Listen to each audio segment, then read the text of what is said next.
Shalom. First and foremost, I want to give all praises, honor, and glory to Yahweh, Bahasham Yahushai, Bahasham Recha Kodesh. Double honors to the elders and the apostles of Great Millstone, and peace and blessings to the elect. And today we're going to go into the book of Numbers, the 22nd chapter. And the children of Israel set forward and pitched in the plains of Moab, on this side Jordan by Jericho, that is on the east side of Jordan across from Jericho. And so let's look up here. Numbers 22. See what we can get from here. Okay. What's this here? All right, nice. So, route of the Exodus, route of the conquest. Cool. So we went through this part already. They came around, and I believe they're around here now at this point. Yeah. Where is Jericho? That's Jericho, right? So across. So they haven't crossed over into that land yet. And Balak, the son of Zippor, saw all that Israel had done to the Amorites, right? Because they defeated Sihon, right? And the other, I think there was another one, but basically the Amorites that came against them, the Lord gave us a strength and we defeated them. And Balak, being the king of Moab, they witnessed that and they were afraid, right? So verse 3, and Moab was sore afraid of the people because they were many, and Moab was distressed because of the children of Israel.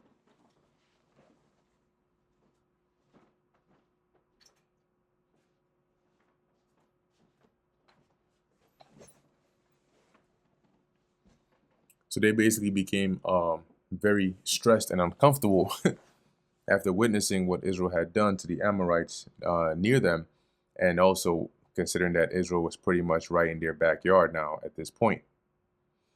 And Moab said unto the elders of Midian, now shall this company lick up all that are round about us, as the ox licketh up the grass of the field.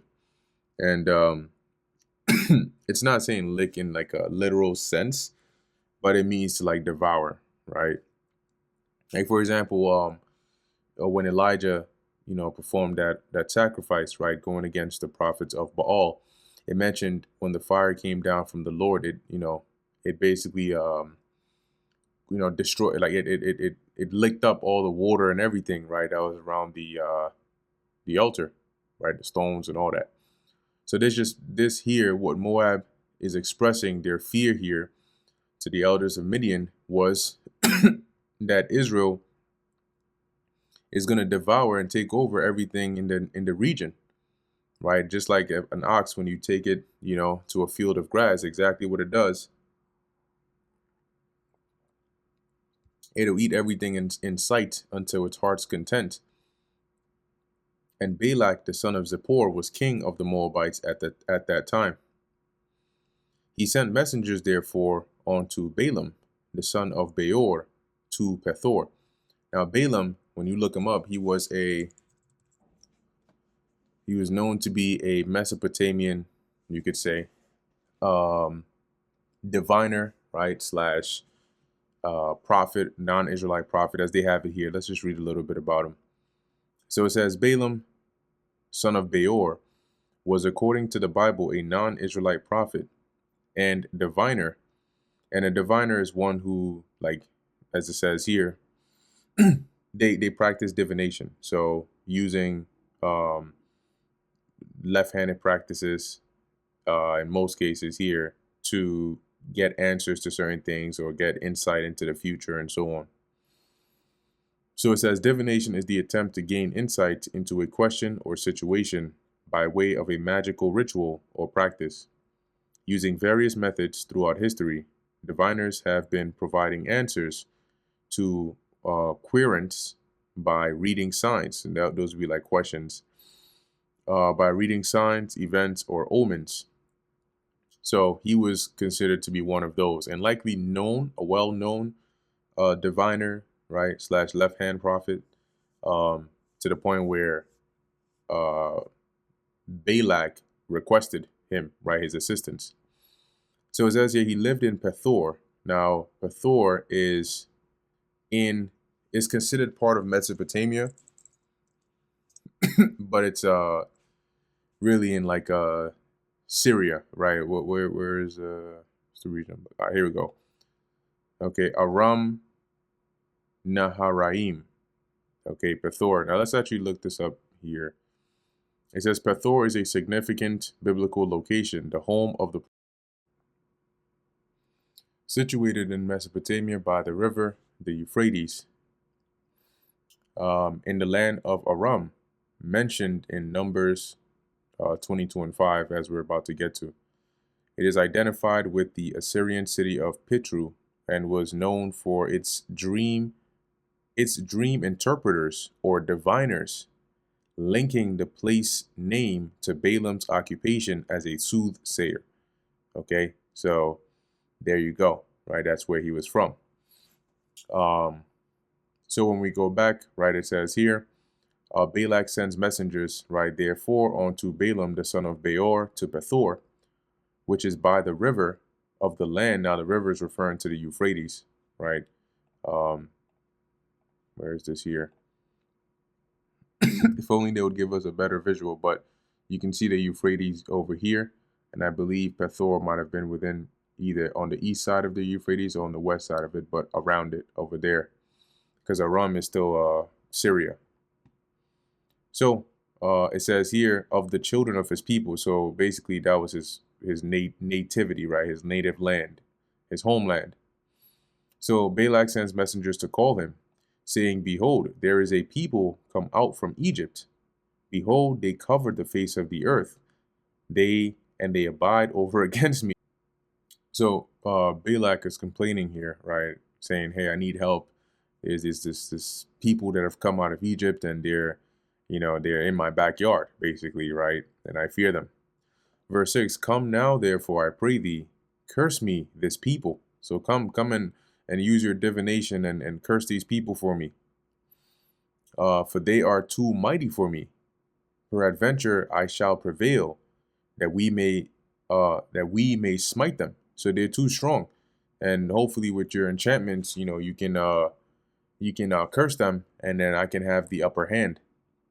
And that I may drive them out of the land, right? So defeat them and kick them out of here. For I wot that he whom thou blessest is blessed. What meaning I know, right? That whoever you bless is going to be blessed, and he whom thou cursest is cursed. And the elders of Moab and the elders of Midian departed. So this was the message that Balak was saying they should send and go and tell Balaam to go and fetch him and bring him. And the elders of Moab and the elders of Midian departed with the rewards of divination in their hand, meaning the payment to go and hire Balaam. And they came unto Balaam and spake unto him the words of Balak. And he said unto them, lodge here this night, and I will bring you word again, as the Lord shall speak unto me. And the princes of Moab abode with Balaam. Now, it's important to note that Balaam was not an Israelite. Okay, he was a diviner, right? What we read like before about his kind of people. And so at that time, when he said that the Lord shall speak unto me, the Lord did open his eyes, right, and to give him certain messages and so on. But it didn't give him any special favor or anything of that sort. Okay, he was just one who dealt in this practice, right? So he would divine, right? He would use enchantments, those kinds of things. Just as even the witch of Endor was still able to conjure up the spirit of Samuel. Okay, so anyway, as it says here, so Balaam tells him, you wait here, let me see what the Lord says. And God came unto Balaam and said, what men are these with thee? And Balaam said unto God, Balak the son of Zippor, king of Moab, hath sent unto me, saying, behold, there is a people come out of Egypt. which covereth the face of the earth. Meaning that's an expression to say that there are a lot. Come now, curse me them, or come curse them for me. Peradventure I shall be able to overcome them and drive them out. So, it may be that by you cursing them, I can be able to finally defeat them and get them out of here. And God said unto Balaam, Thou shalt not go with them. Thou shalt not curse the people, for they are blessed. And Balaam rose up in the morning and said unto the princes of Balak, Get you into your land, for the Lord Yahweh refuseth to give me leave to go with you. So the Lord said, No, I can't go. So you basically gotta go back. Sorry. And the princes of Moab rose up, and they went unto Balak and said, Balaam refuseth to come with us. And Balak sent yet again princes, more and more honorable than they. So he sent those of a higher rank to see if they can come in and convince Balaam. And they came to Balaam and said to him, Thus saith Balak the son of Zippor, Let nothing, I pray thee, hinder thee from coming unto me. So no, don't let anything, no, don't worry about that. You just make your way over here. For I will promote thee unto very great honor. So I'm gonna raise you up, basically. Right? I'm gonna make you rich, give you status, whatever it is you want. And I will do whatsoever thou sayest unto me. Come, therefore, I pray thee, curse me this people. And Balaam answered and said unto the servants of Balak, If Balak would give me his house full of silver and gold, I cannot go beyond the word of the Lord, my God, to do less or more. So basically, it doesn't matter if he was to give me his full storehouse of gold or silver. I still can't go if the Lord hasn't said that I should go, right? If he doesn't say I should go, I can't go. If he says I should go, I can't stay. Now, when he says Yahweh, right, the Lord, my God, it's not him. It doesn't mean that all of a sudden, once again, Balaam is now an Israelite or he's part of the covenant or anything of that sort. But in him saying, my God, it's basically him acknowledging the Most High. He's acknowledging Yahweh to be the living God, right? To be the authoritative God that is actually speaking with him. Okay, not in the sense of him being a part of the Israelite covenant or anything of that sort. So just to make that part clear, because remember, like the Most High did also, deal with man, especially in these times, right? Back in the past, on many levels, right? Like he revealed himself, or he came in a dream to, I think it was Abimelech, concerning Abraham's wife, or maybe it might have been Isaac's wife, Rebecca. Okay, and basically told him, look, I prevented you from laying with her lest you commit adultery, and then I slay you.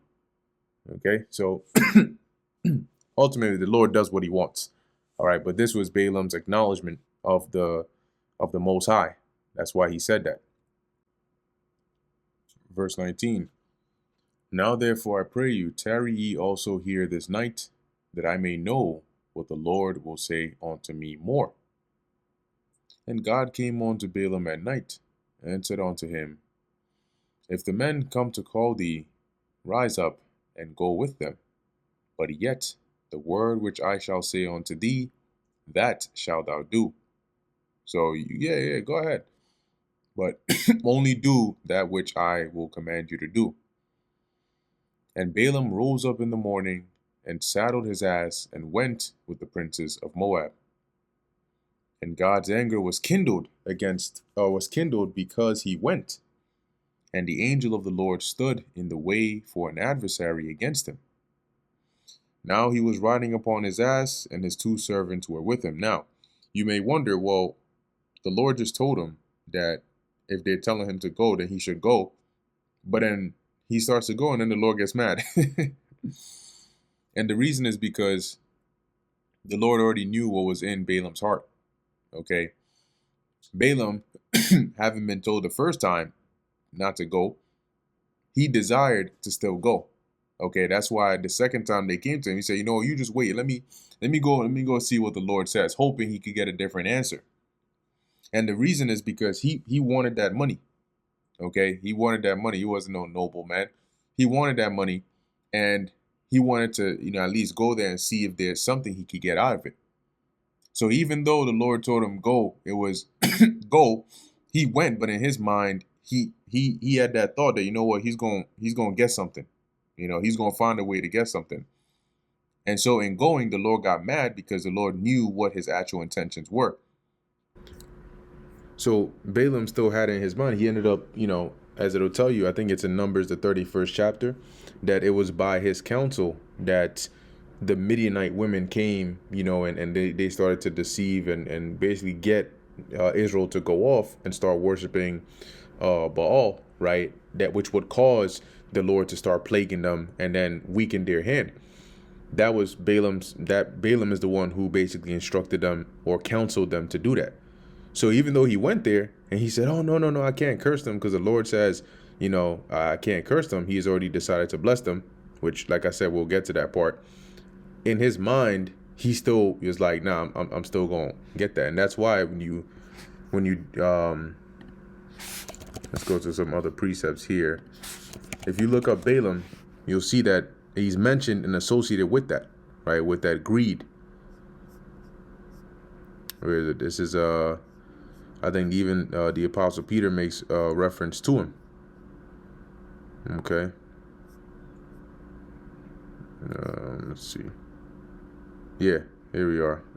2 Peter and even Jude, right? It says here, which have forsaken the right way. Now, in this, they're making comparison back to Balaam, right? It says here, which have forsaken the right way and are gone astray, following the way of Balaam, the son of Bosor, which here is referring to Beor, who loved the wages of unrighteousness. See? And because of that, he still basically counseled them, the Midianites, to get Israel to go off because he wanted that money. Right? Jude 1:11, it says, woe unto them, for they have gone in the way of Cain and ran greedily after the error of Balaam for reward and perished in the gainsaying of Kor. Okay? Or Korah. So when you and what they're referring to is here. I think I alluded to it earlier, but it mentions here in Numbers 31, which we'll get there. Okay, but just for a bit of context here to explain why it is the Lord was mad at him. Right, Numbers 31:8, it says, and they slew the kings of Midian. No, actually, that's not it. It's 31:16, and this was Moses speaking. Right, behold, these caused the children of Israel through the counsel of Balaam to commit trespass against the Lord Yahweh in the matter of Peor. And there was a plague among the congregation of the Lord. See? So, why is it mentioned the counsel of Balaam if he ended up blessing them? Because afterwards, for that reward, as we just read, he basically gave them this plan to say, look, you can't curse them as a nation directly because the Most High doesn't have it within his plans to curse them, but to bless them. But the way you get them to go off is by getting them, right? That's how you get them. You get them to start worshiping a different God. That's how you weaken them. So when you go back to Numbers 22, the Lord was mad at Balaam because in his mind, based on what we see that he ends up doing, he had that intention in his mind that he's going to try to make something out of here. But in any case, the Lord lets him go anyway, right? So here it is, right? He's on his way. The Lord was upset, so the Lord sent an angel. And as it says, his sword was drawn in his hand. So the angel had unsheathed his sword and he had it ready in hand. And let me actually go up a bit. I think I was on verse 22. So as it says here, the angel stood in the way for an adversary against him, meaning the angel was in his path, even though he didn't see it. Now he was riding upon his ass, which is his donkey, and his two servants were with him. And the ass saw the angel of the Lord standing in the way, and his sword drawn in his hand. And the ass turned aside out of the way. So when the ass saw it, he said, "Oh shit, hold up." So it when it saw the angel in front of them, it did a quick turn to a different path. All right, and went into the field. And Balaam smote the ass to turn her into the way, because he was like, what the fuck, like, what's going on? She bugging out. So he basically hit her, likely with a stick. He hit her to try and direct her back into the path that they were going to journey onto the land of Moab. But the angel of the Lord stood in a path of the vineyards. So when he finally got it, to say, okay, fine, let's go through here to probably get back on the main road or something, the angel pulls up again, right, in the path of the vineyards. And this time at a place where, as it says, a wall being on this side and a wall on that side. So they had a wall on the left and a wall on the right. And when the ass saw the angel of the Lord, she thrust herself onto the wall and crushed Balaam's foot against the wall. So basically, she tried to avoid the angel, and that's why she probably tried to scrape through on the one side of the wall so she wouldn't get close to the angel. And in doing so, she crushed Balaam's foot. Probably scraped it, squeezed it right up against that wall. And that hurts. And he smote her again. So now he's pissed. And the angel of the Lord went further and stood in a narrow place where was no way to turn either to the right hand or to the left. So at this point, once they came in this path, you couldn't go left or right. There's no space for that. It's just you and the angel.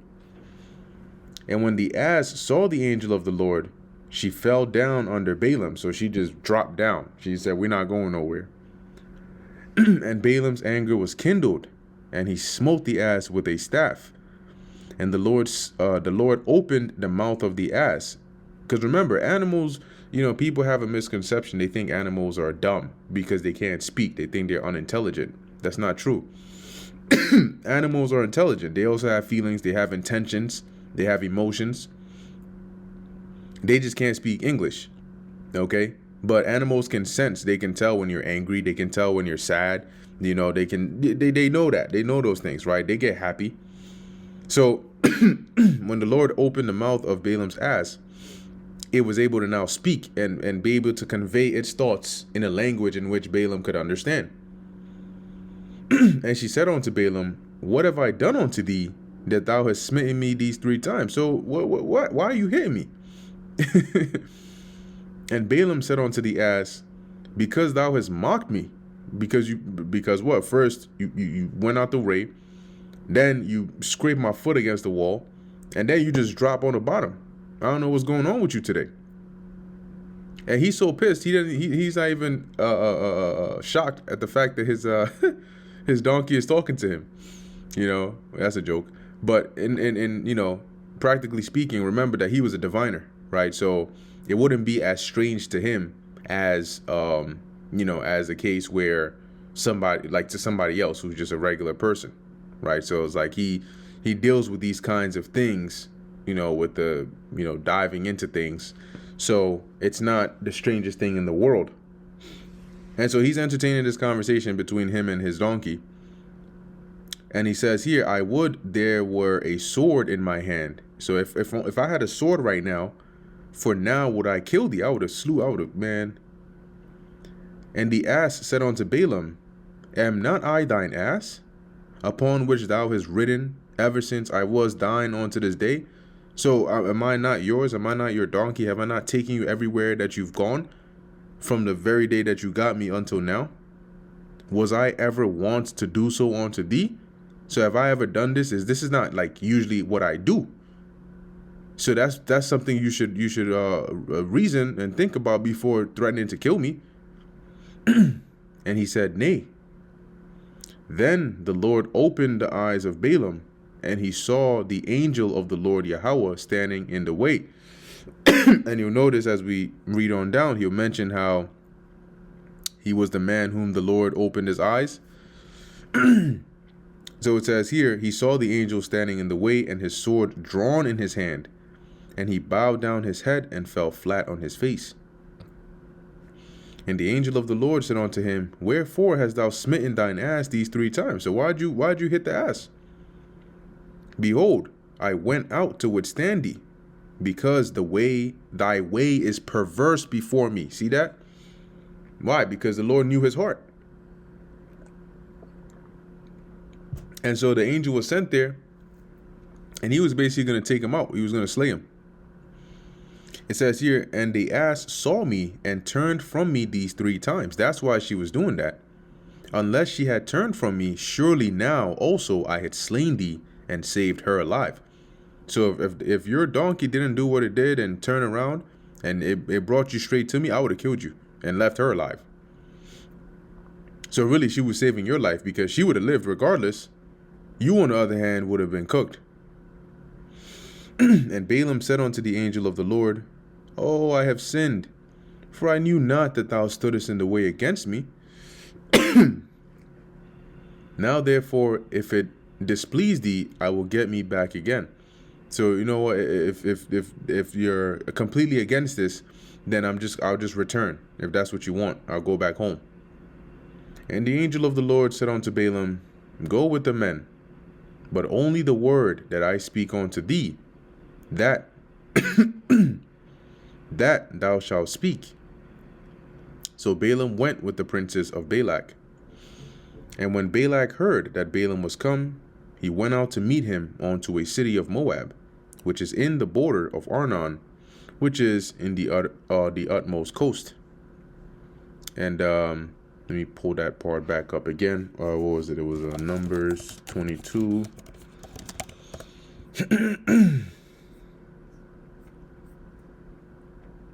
I think it was this one here. There we go. All right, so we'll just leave this for reference over here. So Balak goes to meet Balaam, right? Verse 37, and Balak said unto Balaam, Did I not earnestly send unto thee to call thee? Wherefore camest thou not unto me? Am I not able indeed to promote thee to honor? So I sent messengers hastily to come and get you, and now you're here. You didn't even come to me? You should have came and found me. That's the first thing you should have done when you came here. Did you forget that I have the power to make you rich? And Balaam said unto Balak, Lo, I am come unto thee. Have I now any power at all to say anything? So he's like, yeah, I'm here, but I can't, I don't have any, I can't just say and do whatever I want. The word that God putteth in my mouth, that shall I speak. That's the only thing I can do. And Balaam went with Balak, and they came on to Kirjath-Huzoth. And Balak offered oxen and sheep, and sent to Balaam, and to the princes that were with him. So he made these offerings, and he sent portions of it, right, of the meat, to Balaam and the princes. And it came to pass on the morrow that Balak took Balaam and brought him up into the high places of Baal. Now, some of the ancient Near East practices were whenever they would go to serve their deities or gods and so on, or even build altars and sacrifice, they would usually do it on a high place, because it was thought that you would be closer to the gods, right, the higher you were. So they would usually go to the high places and make that the places where they have their shrines or their groves and so on. It says here that hence, so he takes Balaam there, and it says that hence he might see the utmost part of the people. So at least from there he can get a view of Israel and see what it is that Balak was talking about when he mentioned that this mass amount of people here. And that brings us to the end of the book of Numbers, the 22nd chapter. Lord willing, that was edifying to the elect. In closing, I want to give all praises, honor, and glory to Yahweh, Bahasham Yahushai, Bahasham Ruach HaKodesh. And until next time, Shalom.